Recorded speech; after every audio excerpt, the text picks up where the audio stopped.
காட்ட முடியுமா கடவுளை? அப்படின்னா கடவுள் தத்துவத்தை புரிய வைக்க முடியும். அதுதான் சொல்லாமல் சொல்லி நினையாமல் நினைந்து. இப்படி நம்ம பார்க்குற மாதிரி வஸ்து இல்லை. ஏன்னா அதுக்கு ஜாதி குணம் கிரியா சம்பந்தம் ஒன்றும் கிடையாது. ஆனாலும் நம்ம குணங்களை எல்லாம் கற்பனை பண்ணி ஜெகத் காரணத்துவம் ஒரு மாதிரி சொல்கிறோம். பாடங்கள்லாம் அப்படி தான் நடக்கிறது. உலகு ஆதி பகவன் முதற்றே, அவர் வாலறிவன், உலக முதல்வன் வாலறிவன், மலர்மிசை ஏகினான், வேண்டுதல் வேண்டாமை இலான், எல்லாம் கடவுளுடைய இலக்கணம் தான். பொறிவாயில் ஐந்தவித்தான் இறைவன், தனக்கோமை இல்லாதான், எண்குணத்தான், அறவாழி அந்தணன், இடத்தால் எங்கும் நிறைந்தவன், காலத்தால் நிறைந்தவன். திருக்குறளில் கடவுள் வாழ்த்தில் 10 குறளில் பார்த்தாலே தெரியும் கடவுளுடைய இலக்கணங்கள் தெளிவாக சொல்லப்பட்டிருக்கு.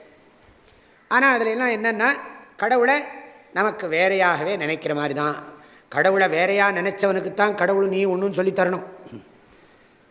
கடவுளை நான் தன்னை உடம்புக்கு வேறையாகவும் கடவுள் எல்லாவற்றுக்கும் ஆதாரமாகவும் இருக்கிறார்னு தெரிஞ்சவனுக்குத்தான், துவைத்தத்தை நல்லா அபியாசம் பண்ணினவனுக்குத்தான் அத்வைத ஞானோபதேசம். துவைத்தத்தை சரியாக அபியாசம் பண்ணாதவனுக்கு அத்வைத ஞானோபதேசம் வியர்த்தம், பிரயோஜனம் கிடையாது. இல்லை புரியறது, நாம் ஜென்மாந்தரத்தில் துவைத்த உபாசனை பண்ணியிருக்கணும். ஆக ஞாபகம் வச்சுக்கணும், அத்வைத்தம்னா துவைத்தத்துக்கு ஏதோ விரோதம் மாதிரி நினச்சிட்டு இருக்காங்க நிறைய பேர். ரொம்ப தப்புது. அத்வைத்தம்ங்கிறது ஃபேக்டை பற்றி அண்டர்ஸ்டாண்ட் பண்ணுறது, வேறு ஒன்றும் இல்லை. எப்பொருள் எத்தன்மை தாயினும் அப்பொருள் மெய்ப்பொருள் காண்பது அறிவு, அவ்வளோதான். அத்வைத்தம் பேசுகிறவங்களாம் துவைத்த விவகாரம் பண்ணாமையா இருக்காங்க?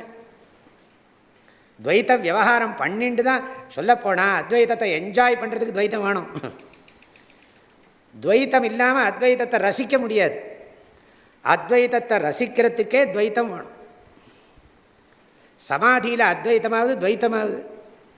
ஜாகிரத அவஸ்தையில் தான் துவைத்த திருஷ்டி இருந்தாலும் துவைத்த அனுபவம் இருந்தாலும் அத்வைத்த ஞானத்தினால துவைத்த அனுபவத்தை புரிஞ்சுக்கணும். துவைத்த அனுபவம் சத்தியம் அல்ல, துவைத்தானுபவா ந சத்யா. அத்வைத்த ஞானம் அத்வைத்தமேவ சத்தியம் அப்படின்னு ஞானம். அத்வைத்தந்தான் சத்தியங்கிற அறிவோட மித்யாத்வைத்தத்தில் தர்ம விவகாரமும் பண்ணிகிட்டே இருப்போம். அதனால தான் அத்வைத்திகள்னால் உத்தமமான அத்வைத்திகள் உத்தமமான பக்தர்கள். வாழ்க வள்ளுவம், வளர்க மனிதநேயம்.